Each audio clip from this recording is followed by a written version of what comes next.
Christophe, du champion du monde, champion de France.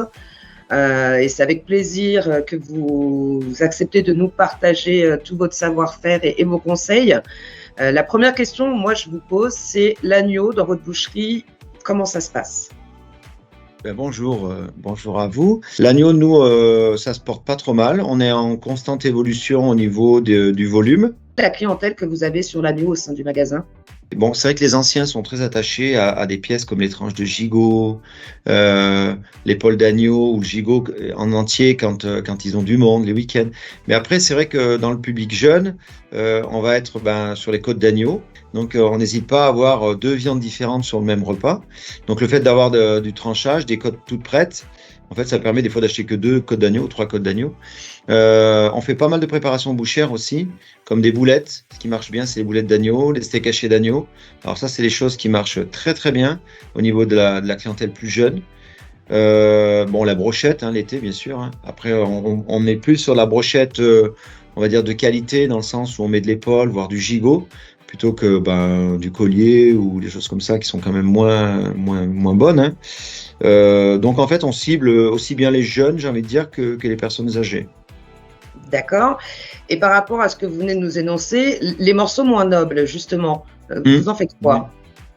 Alors, les poitrines d'agneau, l'été, ou même là, maintenant qu'il commence à faire un petit peu on va être sur de l'épigramme. Donc, poitrine d'agneau, désossée, parée, vraiment parée correctement. On enlève tout le gras. Et en fait, on va affranchir les bords, là où c'est que la poitrine est quand même un petit peu moins épaisse, pour qu'on puisse avoir un morceau homogène, j'ai envie de dire la cuisson soit homogène.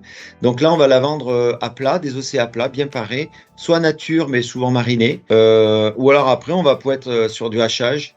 Donc on va hacher les poitrines, les colliers, peut-être une partie de l'épaule aussi. Ça peut, quand il nous manque de la matière, moi j'ai aucun scrupule, contrairement à certains, de hacher une épaule dedans. Il faut juste que le tarif soit en face. Et on fait de la boulette, on fait du steak haché, on peut faire de la saucisse d'agneau, on a eu fait des saucisses d'agneau, on peut éventuellement faire aussi des tartares, on peut aller sur des émincés, on vend pas mal d'émincés d'agneau aussi. Alors l'émincé mariné, avec un volume de légumes qui soit moitié-moitié, en fait on fait moitié viande, moitié légumes. Voilà, on s'est aperçu que le fait de mettre plus de légumes dans les émincés, ça donne de la couleur. Et les clients sont aiment mieux qu'un émincé où il y a très peu de légumes. Voilà. On se rend compte que le légume peut peut-être nous aider aussi à vendre un peu la viande. Voilà. Effectivement.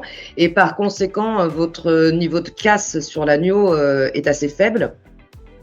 Alors moi, ce que je fais, c'est que moi, je suis pas fan de valoriser quelque chose qui a fait la vente et qui arrive en bout de vie. Voilà. Moi, j'essaie de m'inspirer un peu de ce qui se fait dans les pays un peu anglo-saxons.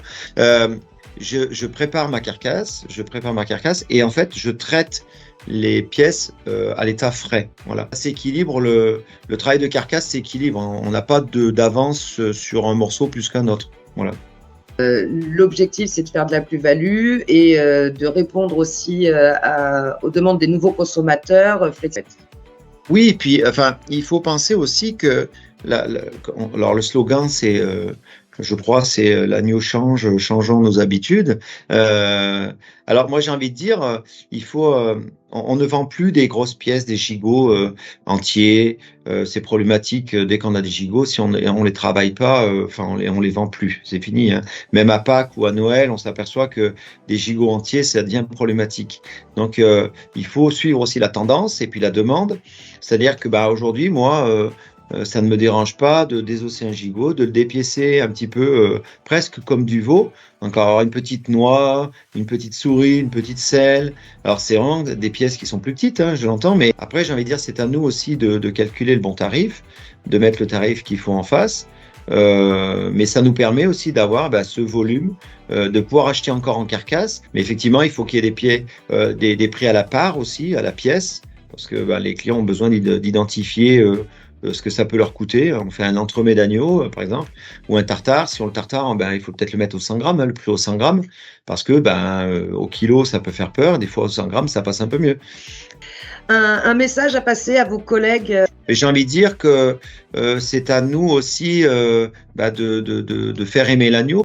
Eh bien, merci beaucoup pour tout ce retour et merci d'avoir accepté de répondre à toutes nos questions.